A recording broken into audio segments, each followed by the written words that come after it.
கௌதம் சரில்ல இப்போ ஒரு பிரமாதமான எபிசோட் வந்திருக்கு. மிஸ் பண்ணாம ஃபுல்லோடையும் கேளுங்க. ஏன்னா, இந்திரா வந்து ஐஏஎஸ் ஆயிட்டாங்க. வேற லெவல்ல மாஸா இருந்துச்சுன்னே சொல்லலாம். இந்திரா வந்து அவங்க முன்னாடி வந்து நிற்கிறாங்க. "என்னப்பா தம்பி, என் கூட வரியா? போலாமா?" அப்படின்னு சொல்றாங்க. "யாரு நீங்க? என்ன வேணும்? உங்க கூட எதுக்கு நான் வரணும்னு?" சொல்லி பட்டமாயிட்டாங்க. என்ன யாருன்னு தெரியலையா? என்னப்பா யார்ட்டயோ எவ்வளவோ கையில காசெல்லாம் வாங்கிட்டு, என்னை பத்தி இருக்கிற விஷயம்லாம் பொய் பொய்யா வந்து உங்க எடிட்டர்ட்ட வந்து குடுத்தியே, மறந்துட்டியா? அப்படின்னு சொல்லி கேட்குறாங்க. அந்த இடத்துல நம்ம இந்திரா. உடனே வந்து அந்த இடத்துல எஸ்கேப் ஆக பார்க்குறாங்க. கதிரோட அசிஸ்டண்ட் அப்பன்னு பார்த்து நம்ம இந்திராவும் அவங்க ஃப்ரெண்டும் மடக்கி பிடிச்சி அடி அடின்னு அடிக்கிறாங்க. என் மேலே கை வச்சிங்கன்னு வச்சுக்கிங்களேன், எனக்கு பின்னாடி எவ்வளோ பெரிய டீம் இருக்குன்னு தெரியுமா? அதெல்லாம் கரெக்டாக வேலை பார்க்குறவனுக்குப்பா. உன்ன மாதிரி ஆளுக்கெல்லாம் இல்லை. வாப்பா அப்படின்னு சொல்லிட்டு ஸ்டேஷனுக்கு வந்து தர தரன்னு இழுத்துட்டு வந்துட்டு இருக்காங்க. அந்த இடத்துல நம்ம இந்திரா வேற லெவலில் மாசா இருந்துச்சுன்னே சொல்லலாம் அந்த சீன்லாம். மரியாதையா விட்டுருங்க. இல்லாட்டி நான் என்ன செய்வேன்னு எனக்கே தெரியாது. அப்புறம் இதுவும் வந்து தனிப்பட்ட முறையில உங்களுக்கு பிரச்சனையாயிடும். உன் பின்னாடி கதிர் இருக்காங்கங்கிற விஷயம் கூட எனக்கு தெரியும். அவர் ஃபோன் மூலியமா தானே உனக்கு அந்த வீடியோலாம் வந்து அனுப்பிச்சு வச்சாங்க. உன்ன நான் சும்மா விட போறதே இல்ல. இப்ப வந்து மரியாதையா கதிர்லேருந்து எல்லா பிரச்சனையும் சொல்றேன். இல்லன்னு வச்சுக்கயேன் அப்புறம் அவ்வளோதான் அப்படின்னு சொல்லும்போது, இந்திரா வந்து கன்னத்திலேயே பொழிச்சு பொழிச்சுன்னு ஸ்டேஷனுக்குள்ள வந்து ரப்பு ரப்புன்னு அடிக்கிறாங்க அந்த இடத்துல. கதிரோட அசிஸ்டண்ட்ட. அப்பன்னு பார்த்து, "என்ன ஆச்சும்மா? எதுக்கு இந்த பையன அடிக்கிறேன்னு?" சொல்லி இந்திரா வந்து ஆதங்கப்பட்டு பேசுறது எல்லாத்தையும் வந்து தப்பாக புரிஞ்சுட்டு அந்த இடத்துல அதிகாரி வந்து கேட்குறாங்க. மேடம், இவன் தான் தப்பு பண்ணியிருக்கான். இவன் தான் யார்கிட்டயோ காசு வாங்கிட்டு இது மாதிரி என்னை பற்றி இருக்கிற விஷயம்லாம் வந்து எடிட்டர்கிட்ட கொடுத்து ஷேர் பண்ணியிருக்கான். முதல்ல என்ன ஏதுன்னு விசாரிங்க அப்படின்னு சொல்லும்போது, நீ உண்மையிலேயே அந்த பணம் வாங்கினியா இல்லையா? சத்தியமா இல்லை மேடம். நான் வந்து உண்மையான ஒரு தப்பு பண்ண ஒரு நபரை வந்து கொண்டு வந்து நிப்பாட்டியிருக்கேன்.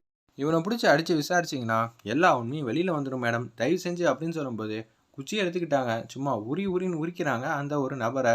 மரியாதையா சொல்லு. இதுக்கு பின்னாடி யார் இருக்கா? என்ன இருக்கான்னு தெரிஞ்சே ஆகணும். ஆமா மேடம். இது ஃபுல்லா சும்மா காச்சுன்னு தான் நான் வந்து அந்த இடத்துல ஷேர் பண்ணி விட்டுட்டேன். என்ன மன்னிச்சிருங்க அப்படின்னு சொல்லிடுறாங்க அந்த இடத்துல. சும்மா காச்சும் பண்ணியா? என்ன நினச்சிக்கிட்டு இருக்கேன்னு சொல்லி அந்த இடத்துல வந்து அடி அடின்னு அடிச்சோன்னா, பணத்துக்கு ஆசைப்பட்டு தான் இது மாதிரி பண்ணேன். ரூ. 2,00,000 பேமெண்ட்டுன்னு சொன்னாங்க. ரூ. 2,00,000னா பெரிய அமௌண்ட் இல்ல மேடம். அதனால தான் நான் வாங்கிக்கிட்டேன். என்ன மன்னிச்சிருங்க அப்படின்னு சொல்றாங்க. இந்திராவும் கல்யாணியும் வந்து கேட்குறாங்க. மேடம், இந்திரா தான் தப்பு பண்ணலன்னு தெரிஞ்சிருச்சுல. அப்படி இருக்கும்போது இந்த விஷயத்துல வந்து அப்படியே இந்திரா மேல தப்பு இல்லைன்னு வாபஸ் வாங்கிட்டீங்கன்னு வச்சுக்கோங்களேன். அதுக்கப்புறமேட்டுக்கு என்னோட ரிசல்ட் வந்து பப்ளிஷ் பண்ணிடுவாங்க மேடம். நான் அதை பார்த்துருவேன். தயவு செஞ்சு மேடம், நான் வந்து கலெக்டர் ஆகிறத ஏகப்பட்ட பேரை வந்து தடுக்கிறாங்க. அதனால பிரச்சனையே. தயவு செஞ்சு மேடம், என்னோட ரிசல்ட் எனக்கு ரொம்பவே முக்கியங்கிற மாதிரி கதறாங்க அந்த இடத்துல இந்திரா. ஓகே தாம்மா, ஆனால் அதுக்கான ஆதாரம் வேணுமேம்மா. ஒருத்தர் வந்து பொய்யா காய்ச்சுன்னு தான் சொல்லியிருக்காங்கன்னு. எங்களாலலாம் அப்படியெல்லாம் மேலோட்டமாக இந்த விஷயத்த வந்து பார்க்க முடியாது. ஒரு பொண்ணா இருந்து உனக்கு வர கஷ்டத்தை என்னால் புரிஞ்சிக்க முடியும். ஆனால் இங்கே திட்டமிடுதலுங்கிறது வேற மாதிரி தான் இருக்குது. எனக்கு பேப்பரில் வந்து எவிடன்ஸ் வந்து ரொம்ப ஸ்ட்ராங்காக வேணும்.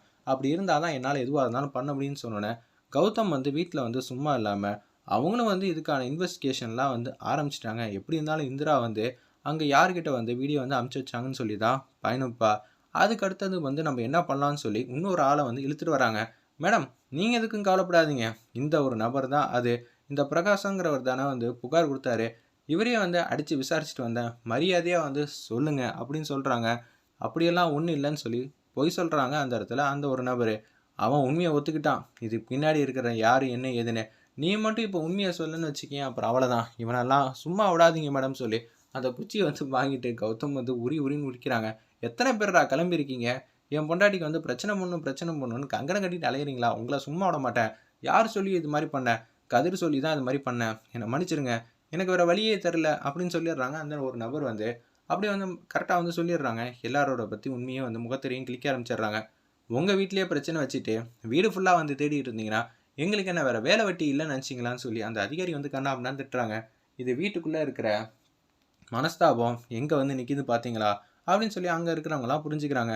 மேடம், இந்த விஷயத்த வந்து எதனால தப்பு வந்திருக்கோ அதே சரி செய்யலாம் மேடம். நீங்கள் நினச்சா என்ன செய்யணும் சொல்லுங்கள். அந்த எடிட்டருக்கு வந்து ஃபோன் பண்ணுங்க அப்படின்னு சொல்லும்போது, எடிட்டர் நம்பர் குடுறான்னு சொல்லி கேட்குறாங்க. என்ன சார் இப்படியெல்லாம் வந்து தப்பான இதெல்லாம் பண்ணியிருக்கீங்க. மரியாதையாக வந்து மன்னிப்பு கேட்டு இது மாதிரி நீங்களே வந்து போட்டுருங்க. இல்லாட்டி பெரிய பிரச்சனையாயிடும். ஆமாம் சார், நான் தான் சார் தப்பு பண்ணிட்டேன் பணத்துக்காக. ஆரம்பத்திலேயே நான் தான் உன்ட்ட கேட்டேன்லடா. இத உடனே வந்து டெலிகாஸ்ட் வந்து பண்ணியே ஆகணுங்கிற மாரி அந்த இடத்துல கௌதமும், இந்திராவும் அதிரடியா பேசுறாங்க. தப்பு எங்க சைடு தான் நடந்திருக்கு. மன்னிச்சிடுங்க. நாங்க பார்த்துக்குறோம் எதுவா இருந்தாலும் அப்படின்னு சொல்லிடுறாங்க அந்த இடத்துல. உடனே வந்து என்ன பண்றாங்கன்னா, டிவில வந்து பாருங்கன்னு ஜெயா மார்ட்டேலேருந்து எல்லாத்தையும் வந்து சொல்றாங்க. உடனே வந்து அவங்களும் வந்து டிவிய வந்து ஆன் பண்றாங்க. பார்த்தா இந்திரா மேல வந்து தப்பான இதுதான் வந்து வந்திருக்கு. இந்திரா வந்து எந்த விதத்திலயும் தப்பு பண்ணலன்னு தெள்ள தெளிவா தெரியுதுன்னு அந்த வீடியோ காட்டியும் வந்து பின்னாடி வந்து பேக்ரவுண்ட் வாய்ஸ்ல வந்து அப்படியே பேச ஆரம்பிச்சிடுறாங்க. இது எங்க சைடு நடந்த ஒரு தவறு தான். நாங்க கிராஸ் செக் பண்ணாம இது மாரி பண்ணிட்டோம் அப்படின்னு சொன்னதுனால மன்னிப்பு கேட்குறாங்க இந்திரா கிட்டயும், அவங்க கிட்டயும். அது மாரி காட்டி ரொம்ப ப்ரோமோ சூப்பரா அமைச்சிருந்தாங்க. எப்படி இருந்தாலும் வந்து இதனால அவங்க ரிசல்ட்ட இன்னும் கொஞ்சம் நேரத்திலேயே வந்து வெளியிட போறாங்க. அப்படி இருக்கும்போது சூப்பரான ரேங்க் வாங்கி தான் இந்திரா வந்து பாஸ் ஆகுவாங்க. இதையும் வந்து தெளிவா வந்து காட்ட போறாங்க. அப்படி இருக்கும்போது இந்திரா வந்து ஐஏஎஸ்ஸா இன்னைக்கு நாளைக்குள்ள ஆகப் போறாங்க. வேற லெவல்ல இருந்துச்சுன்னே சொல்லலாம் அந்த ப்ரோமோ. டிவில இந்த விஷயத்த வந்து பார்க்குறாங்க. அந்த இடத்துல ராமச்சந்திரன் ரொம்பவே சந்தோஷமா இருக்காங்க. கதிரும் ராகினியும் பார்த்தோன்னே பேரதிர்ச்சியா ஆகுறாங்க. ஏற்கனவே இவள கையில பிடிக்க முடியாது. அந்த இடத்துல போய் உட்காந்துட்டான்னா